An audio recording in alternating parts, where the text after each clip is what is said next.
Si Cesar ay isang probinsyanong Batanggenyo na nais lumuwas sa Maynila upang makipagsapalaran. Ngayon, titignan natin kung paano siya makikisalamuha sa mga tao na iba ang salita kesa sa kinagisnan niya. Dito papasok ang importansya ng magandang komunikasyon. Manila is a great place. Alay, pwede po bang magtanong? Ha? Will you speak in English so that I can understand you? Please, Ay, please. hindi ko siya maintindihan. Pwede po magtanong. Ha? What? My God. Ay, English. Hindi ko alam ito. Sir.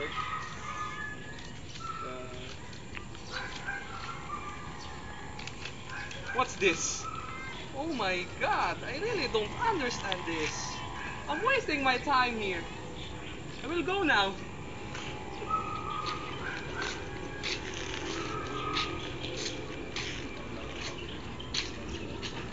Oh, yeah.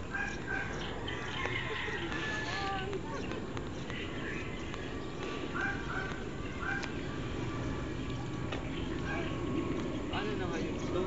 Ako nang magtatanong. Ano naman po?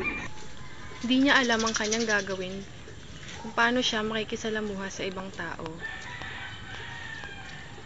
At gayon na lamang,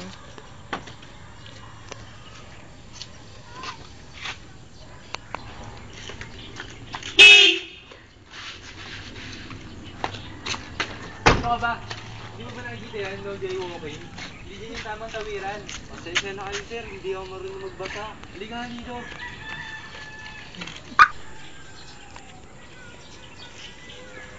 Halika na nga. Hindi mo ba nakikita? Dito ang tamang tawiran, no? Ano ba problema dyan, boss?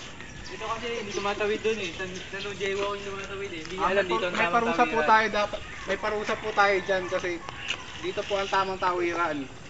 Paano May yan? dalawang option. Kakanta o ng lupang hinirang o maglilinis ka ng daanan dito. Kakanta na lang ako. Lupang hinirang, kakantahin mo. Ngayon na. Ngayon na. Bayang malilim. Ako sunod mo. Mabamalay ko sa'yo. Ulit. Bayang magiliw, well sa silanganan.